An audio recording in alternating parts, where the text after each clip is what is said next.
The BumbleKast is for entertainment purposes only. The host's comments and opinions, and those of their guests, are wholly their own and do not represent that of any other entity. Content is provided as is, with no guarantees of accuracy or timeliness.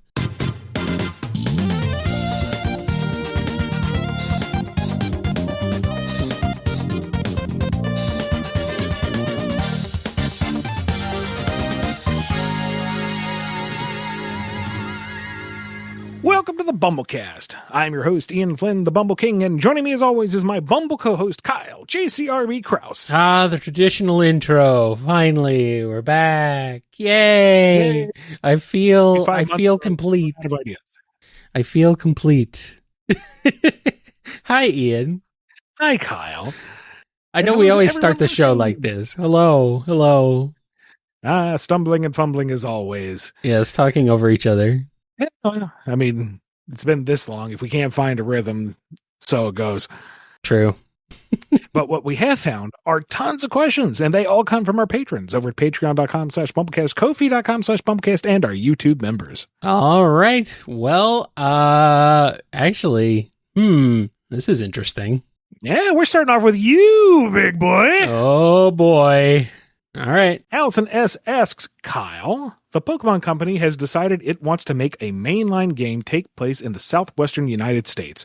Despite knowing little about Pokemon, you have been chosen to help some of the setting. What do you tell them? Let's see. I mean, you gotta have your cactus Pokemon, right? There's already a couple, but it doesn't hurt to have more. Do you have Saguaro cactus Pokemon? Is that a thing? I'm assuming they are a thing. I don't know what a saguaro cactus is. You don't know what a saguaro cactus is? It's the one with the big arms, like usually traditionally they look like they have three arms and they're two it's sticking up, one in the middle and there's two arms sticking out of it. I think you could argue that Cacturn is kind of like that. Okay. Let's see. All right, Cacturn, yeah, you said that. Gila Monster. You gotta have a Gila Monster Pokemon. That seems like a... Yeah. Scorpions. Snakes. Got one of those. Got a few of those. No rattlesnake that I can think of, which is kind of surprising. Yeah, that would work. Tumbleweed Pokemon. Got one of those. Roadrunner. That's a good one too. In case you guys are wondering, I'm just getting these from the chat. But what about the region, Kyle? What about your neck of the woods? Ekans is a rattlesnake. Is it? I think so, yeah. Yeah. I actually know what an Ekans is even. Wow. Well, it's... No, it's snake backwards. I know, but I also know what an Ekans actually is. If I saw one, I'd be like, oh yeah, that's Ekans. I'd be able to tell. Let's see.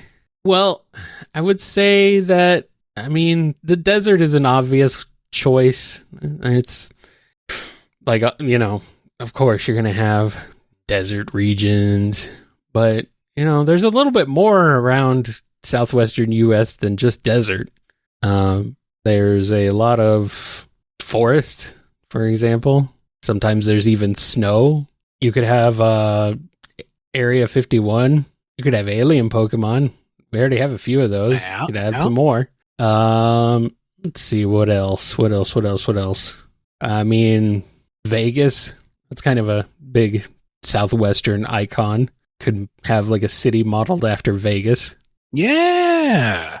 And Pokemon already has gambling in some places, so yeah, might as well have that. Someone's suggesting a Pokemon made of money. Probably already exists. Yeah.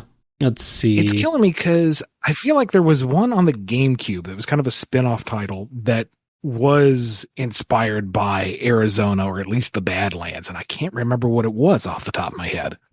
Was that Coliseum? Was that Gale of Darkness? I don't remember. Pokemon Coliseum, apparently. Okay. Interesting.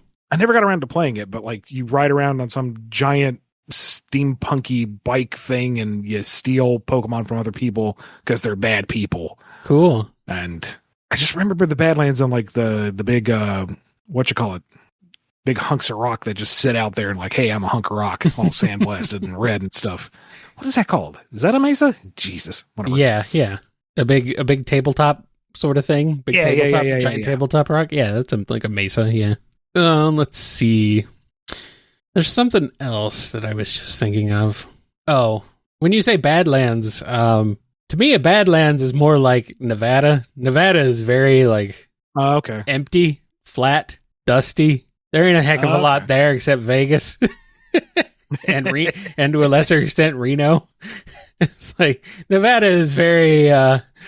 There's not a lot in Nevada. There's a bit more in Arizona. Like Arizona has actual like mountainous regions. We got forests. We've got other things other than desert. But Nevada's pretty much just a lot of desertiness.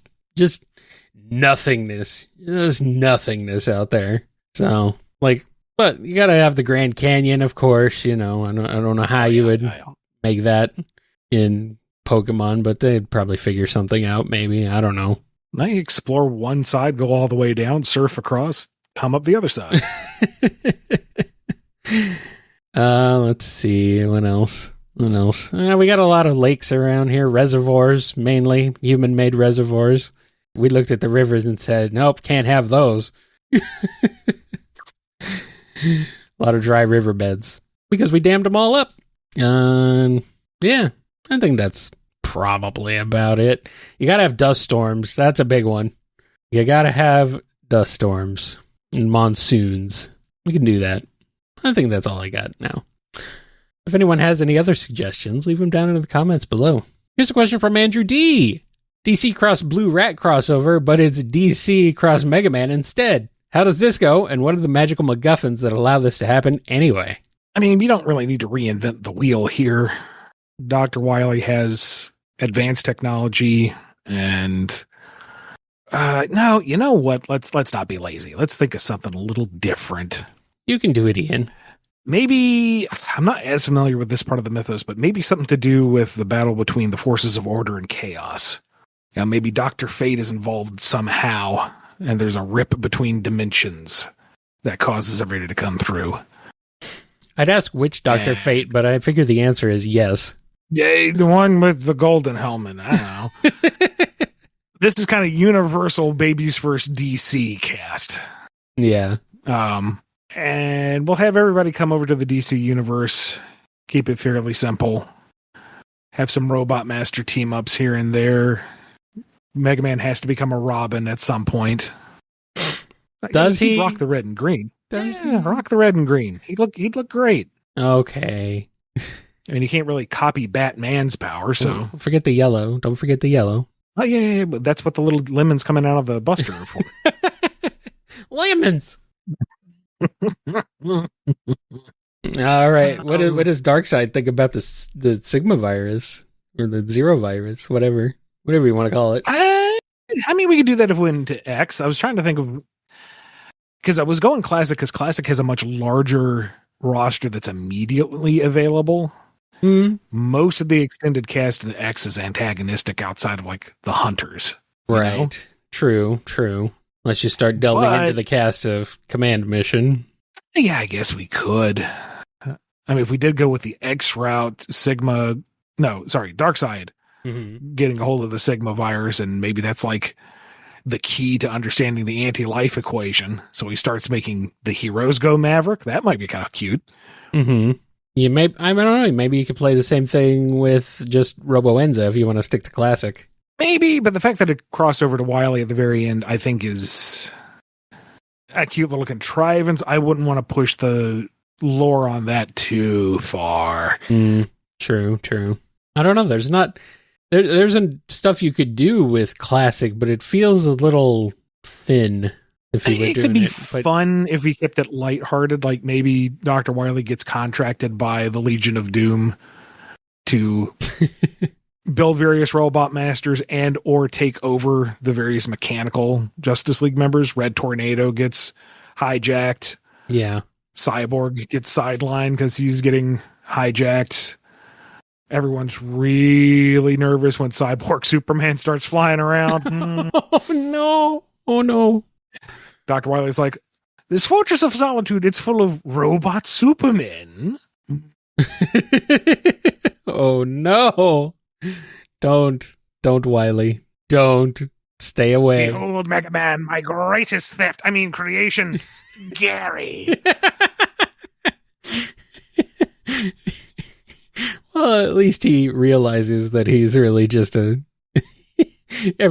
just steals everyone else's work. At least he knows. At least he knows. He's like, yeah, I ain't come up with original ideas since 1992.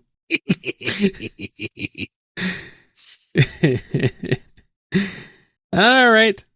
Cool Christy 01 has a question. Where were you in 2010 years ago that I wrote letters to Archie Comics every 2 weeks of fan mail? I can't get through to you or Mr. Kaminsky. From what I recall, the amount of fan mail that came in was nothing short of a deluge. Yeah. And were you still getting physical email at this time? Physical email? Or physical mail? Physical mail. Sorry. I can't say the word mail. It's coming through the windows. You have mail. I can't say the word mail without an E in front of it anymore.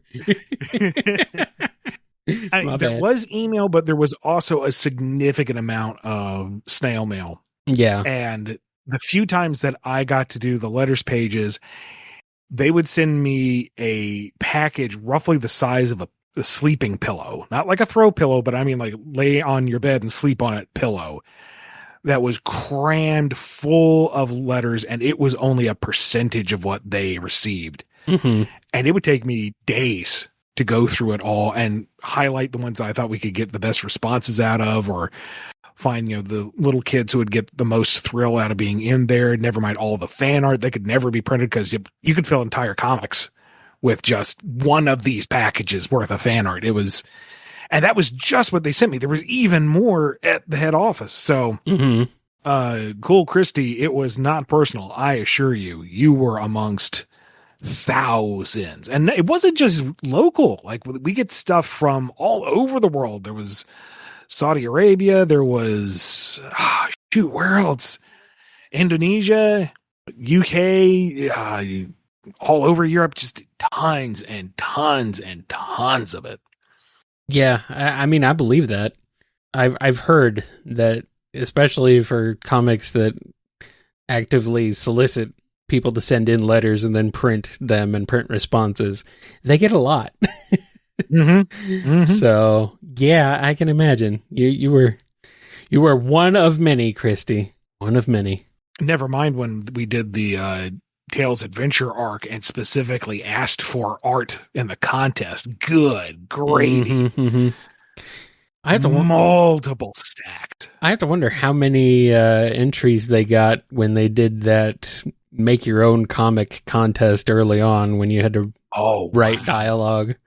When I was working there, we were still getting entries for that. Really? Wow. Yes. Amazing. Like probably one per package, and that was just what happened to get to me. So there was probably more I didn't see. Yeah, I remember sending in for that. I sent in mine for that. I didn't win, obviously. But, I was one of the people who was there. I can imagine that that's really funny that they're still sending in. People were still sending in their entries, though. I mean, they had to have known it was over. They just saw it and were like, "Oh, this is really cool. I want to send it in too." Well, something like that. Given the penmanship, I'm thinking it's kids who are finding or that reprints or their older siblings' copies or stuff in the back order or the old boxes. Yeah, and open it up and send it in. Just, I don't know. It's evergreen. It's amazing. Yeah, that's funny. All right. Double L is back with the longest text adventure of our lives. To recap, me and Ian, we share a lizard body, and we're in a train station. We have one door, one optional manhole cover, and one set of moss in our inventory. Our previous actions were for me to hide behind the door, and Ian using the secret technique, the manhole cover to the dome. To resolve my actions, you move to produce the door from your inventory. You are barely quick enough to get it out as the general pulls the trigger. The door flashes blue, looking like static on an old TV as it dissolves in your hands. You no longer have a door in your inventory. Ah, crap. Ian, you produce the manhole cover and bring it down on the general's head with the same over-the-top gusto that won you those pogs. The general collapses as his face is suddenly a foot deep in the floor. You no longer have a manhole cover in your inventory. You have a moment where every other creature is stunned by your actions, but it doesn't last long before you hear some other weapons powering up around you. In a similar way to how the voices of the creatures have been auto-translated for you, you suddenly hear the voice of the smiling man. You have exceeded my expectations, my pet. I asked you to bring chaos to the pacified populace would be willing to fund my expansion of my army. Instead, you offer me the chance to strike the invasion force before they're prepared. Stay where you are, so I can pinpoint their location through the communication implant I gave you. Interesting. We can salvage this. Mm-hmm. I don't think the show force won us any followers necessarily. Although it doesn't specify that the weapons are aimed at us. It just says they're powering up. The implication is that they are aimed at us. Who would they be aiming? Who else would they be aiming them at? They're strange mutant creatures. Maybe this is their way of rallying behind us, ready to invade. I'm not going to bank on that. Yeah, let's not. But Dr. Smiley McGiggles over there, he is antagonistic to these critters. Right. And these critters are a danger to the populace because they're planning to invade. So what we have here is the convergence of two hostile forces that will be at odds. Uh-huh. We might be able to play this to our favor. We need Dr. Smile Feels Good to show up and start taking out the mutants, and the mutants in turn will try to take him out. Mm-hmm. We just have to survive long enough for that to happen. So is that it? So I think we can still bluff at least one round by showing off the pogs that we won with our holy pog championship and convey that we're earnestly confused. Have we committed a faux pas? Look, we have the pogs that we won. We're clearly superior. What's with all the hostility, boys? And see if that lack of communication can be used to delay a little bit. The inevitable? I mean, this may go poorly, but, this is... My Hail Mary is currently in the floor, so... Yeah. This is my Hail Martin, my Hail Taxi. Grasping at straws here. Yeah, I can't really think of anything else to do other than fight our way out, but... I don't think that's going to work. I don't think that's necessarily the best idea. As a backup to that, if you want to choose this for an action, there was that little guy with the pen and paper last turn who seemed to want to help communicate. So if the display of pogs and confusion doesn't make them calm down, maybe, kind of impatiently signal to the pen and paper guy, like, all right, fine. Give us the paper. We'll talk this out and see if it feels like we are not aggressive to them, maybe we can still at least garner an attempt to have them capture us or something. I don't know. I don't know. We also don't know, if this actually is an invading force, or if this is they're just the normal people and the evil scientist smiling guy is the bad one. Well, I'm pretty sure I remember in the last turns, the general was angry that the forces were not getting ready for specifically an invasion. Oh, okay. They were busy playing pogs. And they're armed with disintegrators. I don't think you use that to throw a Macy's Day Parade. Well, why not? I mean, granted, that's a little more combat ready than the attack balloons they seem to have every year, but... Yeah, especially when the wind's blowing. All right. We'll go with that. We'll try your idea, Ian Flynn. See what happens. Beg forgiveness, not permission. Yeah. Play the ignorance card. All right. Let's move on to a question from Dove. Well, Wiley is in jail. Hopefully for good this time. But now there's an issue. Without evil robots to stop, Dr. Light's government funding is drying up. To try and ease their dad's burdens, Rockroll and Blues all take jobs with some company called the Ghostbusters. How does this turn out? And when can you have the first draft of the screenplay ready? Yo, if you got a contract on hand right now, we'll pause the show. I'll just write it. All right. So, Mega Man and Ghostbusters crossover. Go. Well, it's a Mega Man, Roll, and Proto Man, and they all have proton cannons built into their arms. Well, yeah. They all get cute little versions of the jumpsuits. Uh-huh. And you get a Rush version of the Ghostbusters car. It's the same big white ambulance looking thing, but with Rush's face on the front. Okay. All right. I guess that's pretty straightforward. And they shoot ghosts and they lock them in little trapper thingies and storm away in the ghost vault. They have a grand old time. Blues is pretty cool about it, but they still get the job done. Yeah. Yeah. They briefly let Bass join, but he has too much collateral damage. Like he shoots down the walls and stuff. Not a good time. Yeah, that's true. It's a good point. Let's see. Actually, you know what? There's a rotating roster of the Robot Masters for slot number 4. Number 4, yeah. Okay. Yeah, that's your episodic content right there. Okay. Gutsman's like, I don't need no proton pack. I'm gonna punch them ghosts. They're incorporeal. I don't care what the income is. I'm gonna punch them up. That's not okay. That's not how that works. Alec Man, don't cross the streams. Don't cross the streams. Yep. It'd be fun. I would like that. Yeah, that would be good. That'd be good. I like that. Here's a question from Fang. Emperor Pilaf has finally gathered the Dragon Balls and finally gets his revenge on Goku. He asks Shenron to send Goku and Vegeta to the world of My Little Pony. Friendship is magic. How do Goku and Vegeta react? How long does it take till Vegeta loses his patience with Pinkie Pie? Instantaneous.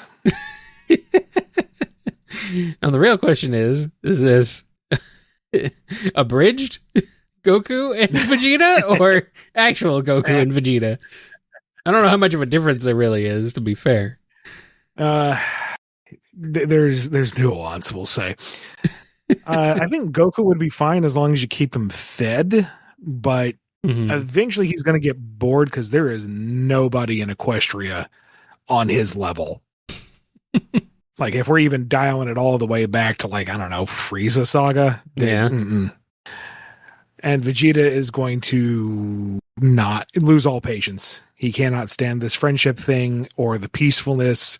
The most violent thing that any of these ponies do is exchange harsh words. He can't stand it. And there's nobody to fight. Nobody. Like, I can see him teaming up with Discord just to shake things up. Like, Discord gives him a Majin-style D on his forehead, and he's like, I don't really see the point of this, but whatever. And, you know, he and Goku fight, but it's really just going through the motions. It's to fight for fight's sake, and they agree that it's just not the same. Right. So they find some kind of parody equivalent to the Dragon Balls. Maybe the equestrian horseshoes, I don't know, and... Instead of wishing, you have to actually play a game of horseshoes and land all 7. Oh, man. Oh, man. To have some of the great horse god to send them back to where they came from. The problem is Goku's usually so hungry he could eat a horse. And this is a whole world of nothing but horses. That's dangerous. That's very dangerous. That's scary. So grit your teeth, plant your feet, and eat that horse. Chad is suggesting Vegeta versus Queen Chrysalis. I mean, maybe I don't know her full scope, and I don't want to get into power scaling arguments. Power scaling My Little Pony, yeah. And a lot of the My Little Pony villains lean towards magic, and that seems to be like rule of cool, whatever the series needs. Vegeta is a planet buster. You know, he could nuke them from orbit. Pre-Saiyan Saga, so whatever. Yeah. All right. Let's get into this question before we take a break from Hero Squad. Weird Aladdin. How does it go? Weird Al Yankovic playing opposite Robin Williams at his peak. Dear Lord. See, and here I had the idea of Weird Al playing everybody. You know what? That's the correct answer. With the sole exception of Harvey the Wonder Hamster takes over a poo role. Okay. So, yeah, everyone is Weird Al. See, I was going to say initially Weird Al does a parody of the entire movie's soundtrack. Yeah. And it's such a fire soundtrack to begin with. What would he do with it all? But if he plays every principal character in the movie, no, play it straight. Just have Weird Al do the songs himself, and it's still going to be fantastic. Yeah. I mean, he even plays carpet somehow. Don't know how he pulls it off, but he does. It's just like his face embroidered on the rug itself. Yeah, that would be it. And depending on every time it cuts back to him, the facial expression changes for whatever's needed. They're having that big dramatic fly out of the collapsing cave of wonders, and it cuts to Rug Al with this very unhappy look as everybody's sitting on his face as they fly through the lava.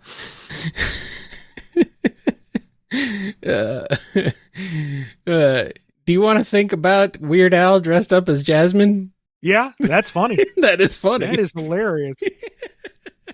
Weird. He's Raja. It's just him in tiger pajamas. Uh-huh. Yep. Yeah. Let's see what else.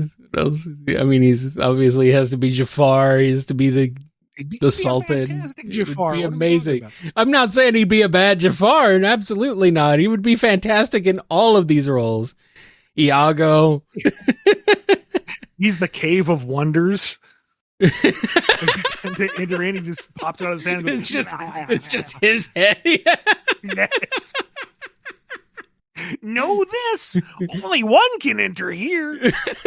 One whose worth lies far beneath the diamond in the rough. Oh my God. You are correct, sir.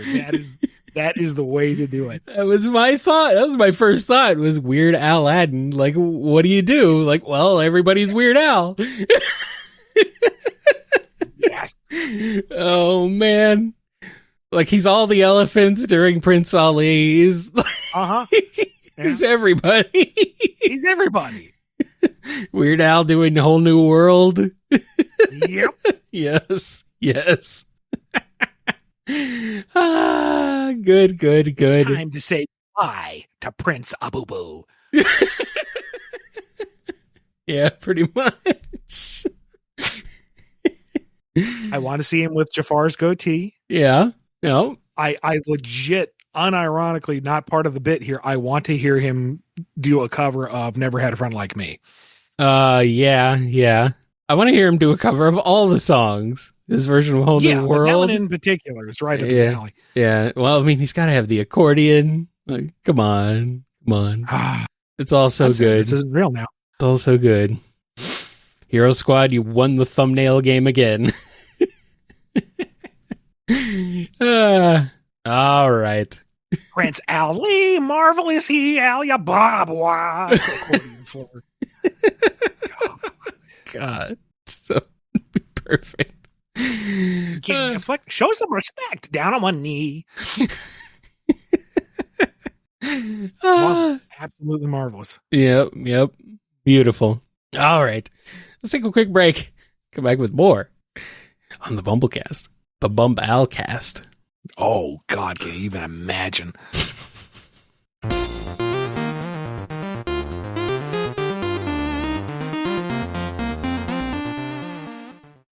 We're the bee and the berry. I'm the bee. Strawbz. No, I'm the bee. Oh, my bad. We can cut that, right? No, we can cut that. Okay. We're the bee and the berry. I'm the bee. And I'm Strawberry. And The Bee and the Berry is an irregularly scheduled podcast where we talk all things Sonic, writing fan fiction, and fan creation. We snoop around at fan events, review the latest and hottest Sonic content, and host interviews with our fellow Sonic fan creators. You know, just girly things. And hey, if you want, you can totally send us any discussion topics or questions you'd like us to talk about, and we might answer them. Or we might not. But hey, you never know. You can find us on Twitter, Blue Sky, Tumblr, and YouTube at The Bee the Berry. Okay, we're running out of time here. Gotta grow fast. Ciao! We're back, and we got a question from Jaden H. After Varka somehow managed to take all of Mondstadt's horses with him on his expedition to the north, and yet somehow none returned with him at the end of the journey, where the heck did the horses go? And is Kaya out of a job now? Grandmaster Varka, so happy to see you home. I do have a pressing question. Where are my horses? I've missed you doing that voice. Kaya, I can't lie to you, my friend. They were delicious. Yep. That's exactly what happened. Better hope Varka never meets Sabai. Oh, I'm sure there's fanfic out there like that. No, That's not what you meant. Never mind. No, not that kind. No.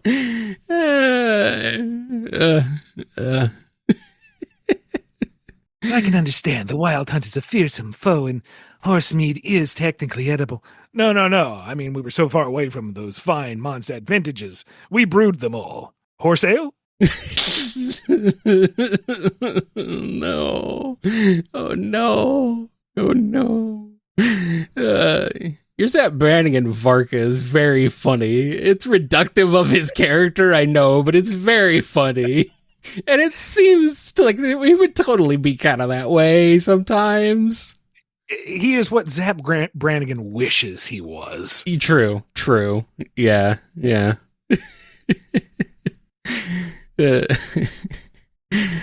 All right. Question from Jara. If Wynn got her hands on one of Wonder Woman's artifacts, what would it be and what would she do with it? The magic lasso with the ability to make those bound by it reveal the truth? A bulletproof tiara that can be thrown like a frisbee and will always return to one's hand? Unbreakable bracelets that can deflect anything? An invisible plane that can travel undetected in any environment at crazy speeds? Or a pair of earrings which allow one to view and physically visit the astral plane? She might like to play around with the other ones, but she wants the bracers. Yeah. Able to rush down anybody and deflect all incoming fire so she can punch them better. Yes, that's the direct result. That's all she wants. Yeah. Like she's just going to strangle people with the lasso. And she's like, oh, it makes them tell the truth? Well, so does squeezing the life out of them. And throwing stuff is fine, but it's not as satisfying as punching somebody's teeth out with your own hands. So bracers all the way. Yeah. That seems like her. Seems like her thing.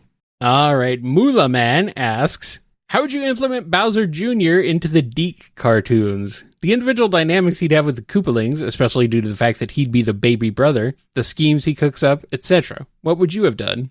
Lean real heavy into the bratty younger brother, and he is the one that King Koopa actually likes. Yeah. Koopa fawns over him. He can do no wrong. He gets all the big assignments. He gets all the accolades, and the Koopalings, you're still here? Well, why aren't you worried, my precious baby boy? And Bowser Jr. knows this, and he capitalizes on it. So the Koopalings, they want to serve King Dad. They want to be acknowledged, and they hate Junior. Mm-hmm. So you have a few variety options where Bowser Jr. takes over the operations and screws it up and blames the Koopalings, and they get in trouble for comedic effect, or things are really, really obnoxious, so the Koopalings kind of set up Bowser Jr. for the fail, and they help the Mario Brothers out, except Bowser Jr. manages to turn it around and blame it on the Koopalings, and even if he can't, it's very clearly Junior's fault. Cooper would be like, well, why didn't you help him? Why didn't you just fix this for my poor precious baby boy? You're all fired. Well, you're hired back. And just, horrible, obnoxious, easily repeatable ad nauseum. Yeah, basically. That's kind of like, that is the Deke cartoons in a nutshell, to be fair. Here's one from Professor Scruffy Matter. While a lot of legendary Pokemon interact with their neighbors, aside from the Reggies, you don't really see a lot of intergenerational legendaries meeting. So, pick any two non-Reggie legendaries, each from a different generation, to meet. What happened? Will they have a legendary friendship like the Swords of Justice, or go to war with each other like Kyogre and Groudon? Or give me 1 second. I don't know if I pronounced Kyogre correctly, but That's okay. Maybe it's Kyogre. That might be it.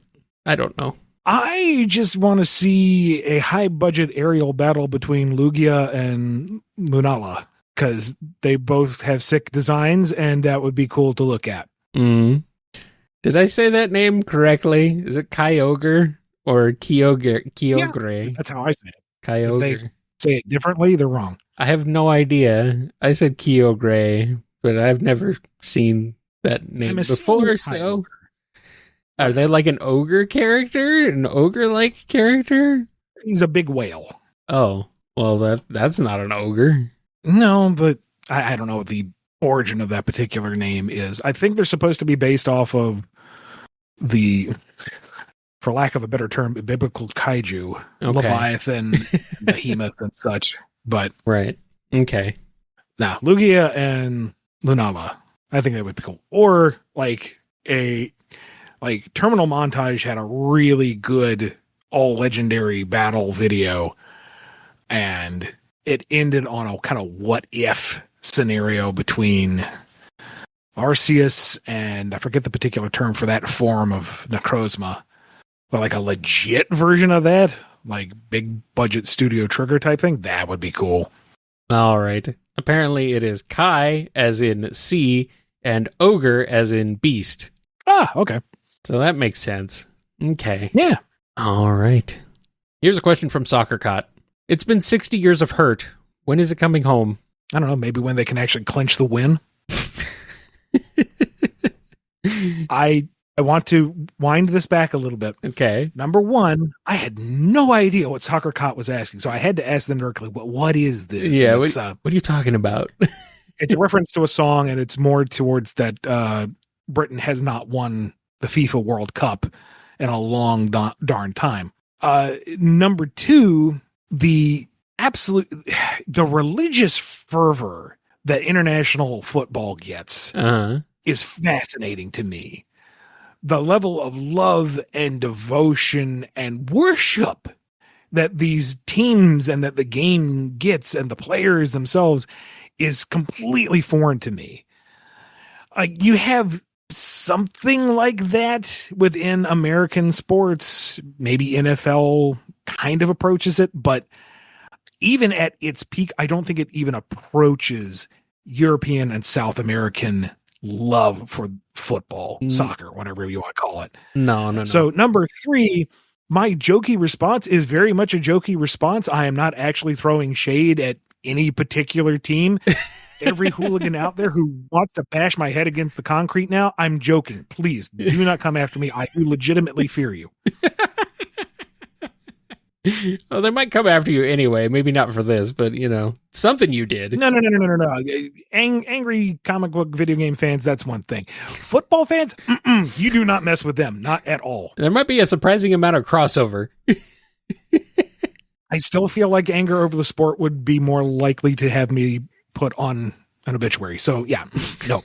Love you guys. Go all teams equally with my blessing. Please do not come after me.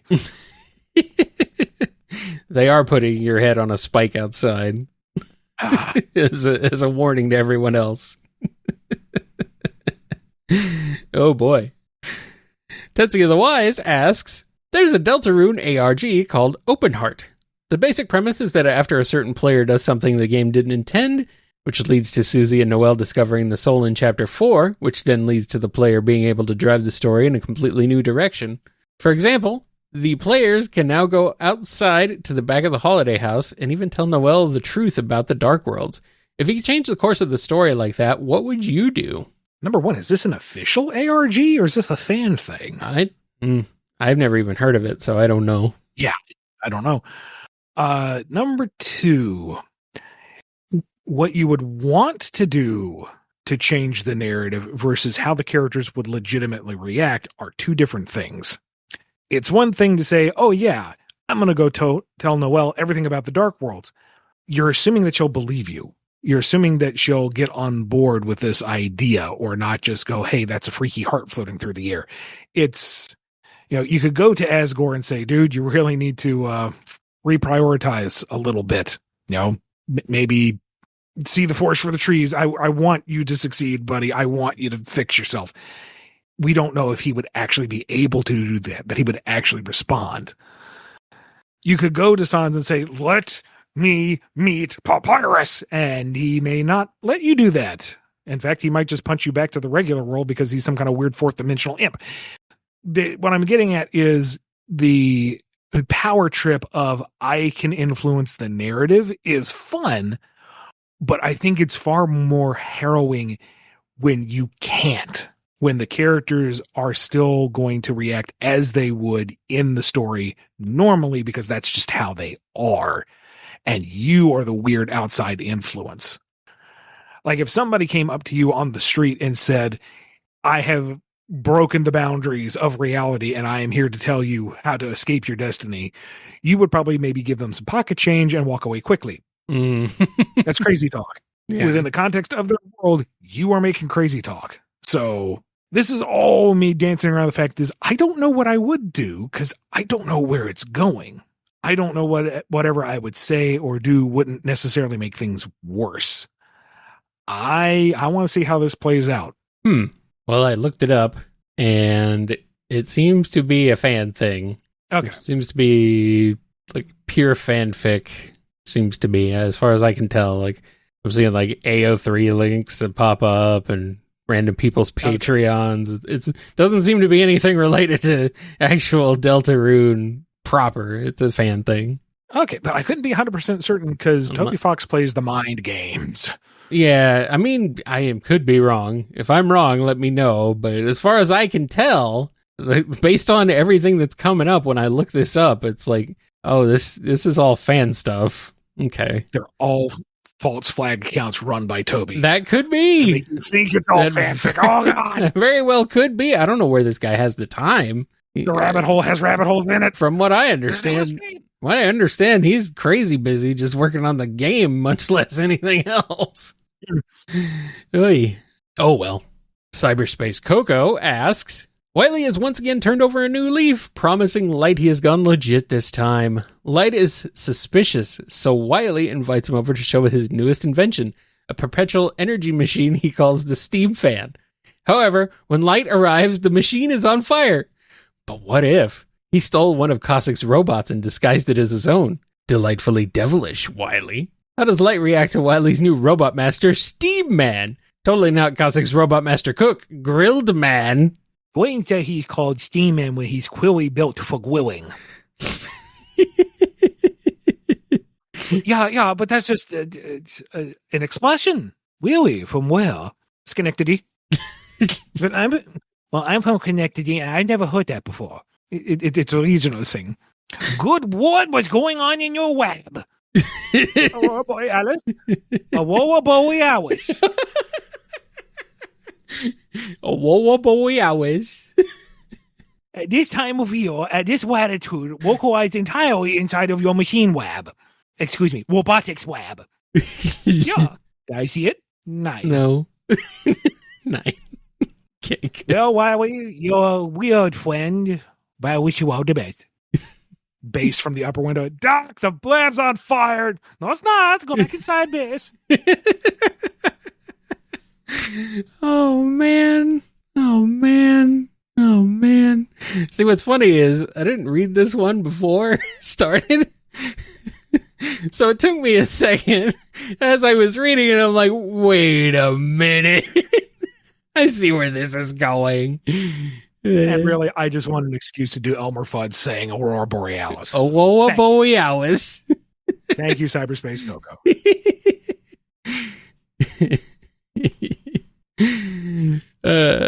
And one last question. It's from Vineclad. Time for a surprise audit. Oh, crap. I hate these. We need to know what series you're currently watching, planning to watch, and quit watching. Tell us, what's your watch list look like? Oh, okay, this kind of audit. All right, that's fine.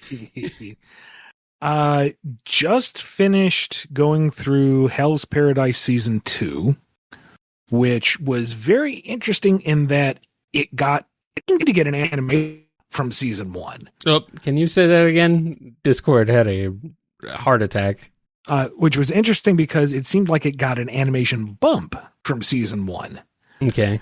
Usually season 1, they're all like, here's all the bells and whistles and look how pretty our show is. And then season 2, it's like, budget. But this time it felt like it was better overall and more consistent. I feel like it became a little more standard on an action, whereas the first season was much more mystery horror, psychedelic nonsense.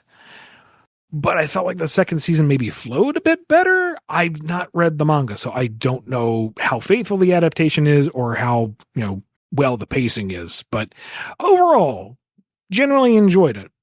And right now, picking away at, what's it called? Demons from the Shadow Realm, which is the new Arakawa thing.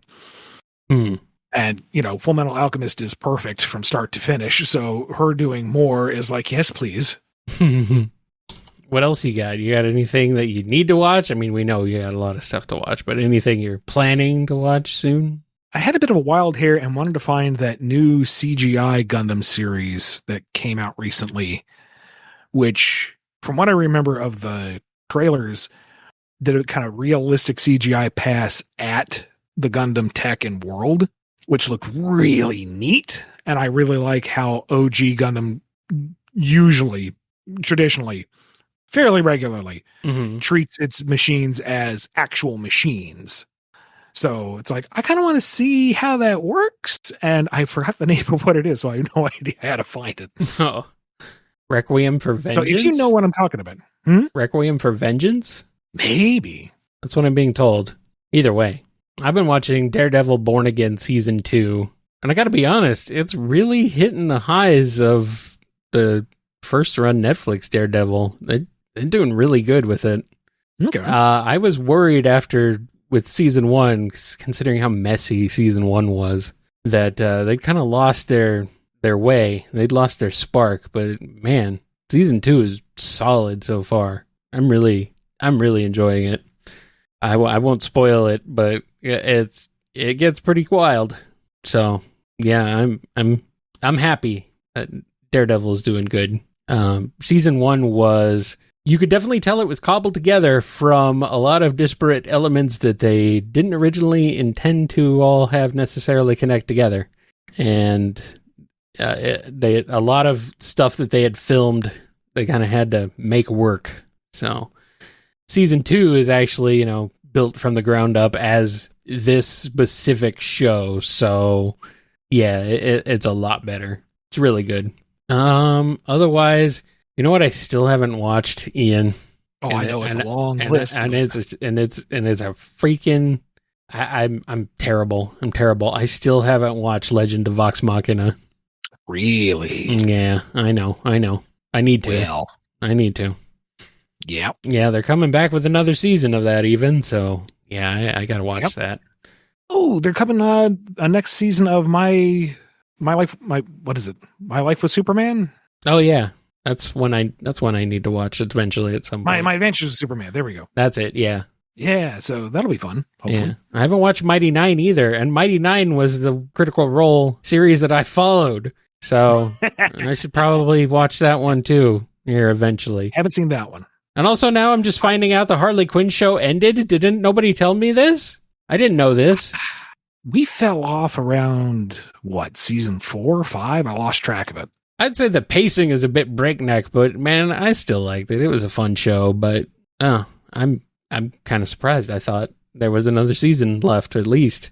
But then again, I'm also not kind of surprised considering who makes it. So, yeah, that's a shame. Oh, well. I am looking forward to the new Mystery Science Theater 3000 reboot. That's not really a reboot, I guess. I don't know, maybe it is. But it's being made by Riff Track. So it is the original cast of the later seasons of MST3K all coming back together. Oh, wow. So, and they're doing 4 episodes, I want to say. And they're even bringing back the Mads from earlier in the show's run. And lots of people from the original series are involved.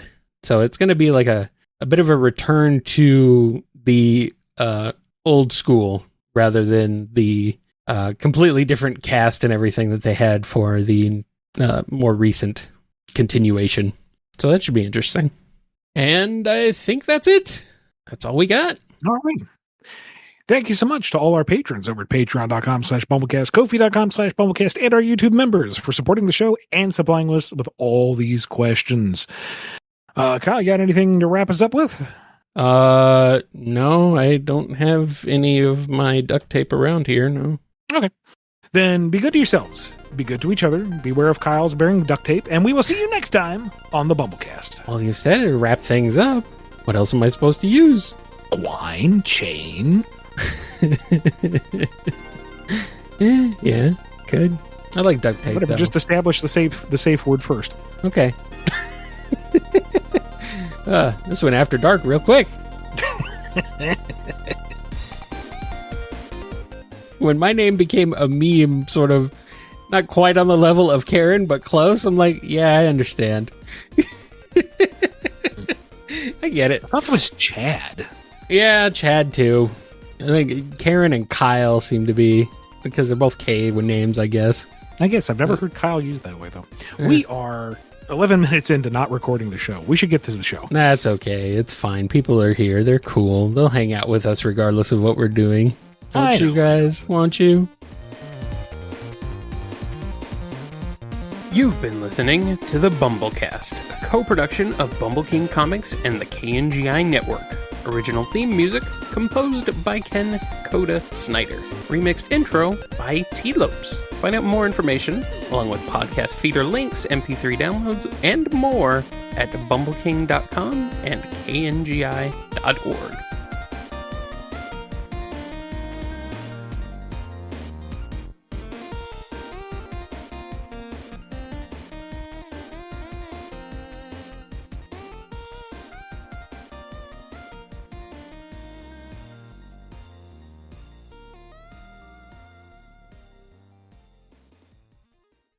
See, for me, time zones aren't really all that hard. Pretty basic math overall. Uh-huh. Basic math is my kryptonite. See, I mean, you give me like addition, subtraction, and multiplication, I'm pretty fine with that. It's when you start throwing the other shit at me that it's like, oh... What really frustrated me was I struggled all through algebra. I struggled with geometry. I struggled with so much of math. And then senior year, we got to introduction to trigonometry, and I got it. And I got you. Yeah. I couldn't tell you anything about trig now, but it was like, oh God, here we go. Oh, you just do this, and it's done. Yeah. That's fine. That's easy. It's like, why? This is supposed to be the hard stuff. I don't understand the fundamentals. Why am I able to do this? See, and I enjoyed math. I liked math up until 5th grade when they introduced long division. And I'm like, oh boy, that was a freaking nightmare. I still, every time I'm forced to try and do long division now, I literally cannot even remember how to do it. It's that bad. If I have to do it, I have to draw it in the air. I can't do it in my head. I can't. I can't. Bracket house, and then I can do neither. I can't do it unless it's like an even division that I already know, like 5. But if it's like a multiple of something, then I can do it. But it's nah. I'm pretty well screwed when it comes to anything more complicated than long division. Although, oddly enough, geometry was a weird kind of beast for me. Like, it actually was okay. Like, I could handle most of it. The only thing I couldn't handle was proofs, which... God, I hate it. Yeah, proofs are the worst. Please, I do not want them ever again. If I have to see another one ever again, I will probably scream. It's like, invent a word problem to prove that your math is right. It's like, no, fuck you. Pretty much. Yeah. Refuse. And algebra was, I 7th, 8th, and freshman year of high school were awful because I could not get my head around algebra. Just basic algebra. I can kind of do it now, but it's like even still. Like, I retained enough to know that I'm not confident with it. So yeah, I think geometry was the highest grade I ever got in math after it started getting way too complicated for me, which was a B. I was lucky if I got a C in math at certain points. I usually got D's. It was bad. I also blame my instructors to a degree, because there was one teacher that I really, really liked who, came over to the house and tutored me a little bit once or twice. And he's like, see, you know this. You can do this. I'm like, yeah, why am I having so much trouble? And then under all the other teachers, I was stressed the hell out. And there's still one or two of them. I'd punch them in the face today if I could find them. Anyway. See, my teachers were very patient and they really tried. It's like, the thing is like, I could understand what was going on when they explained it to me for that specific problem. But going on to a different problem, I couldn't transfer that. I was like, I can do this over here with this problem. Give me a new problem. It's like, what do I do? Oy, man. Yeah. This is part of the reason why I'm not a CNC machinist like my father was. I can't do it. Can't do it. Even then, that's not all that complicated. That's just plotting coordinates.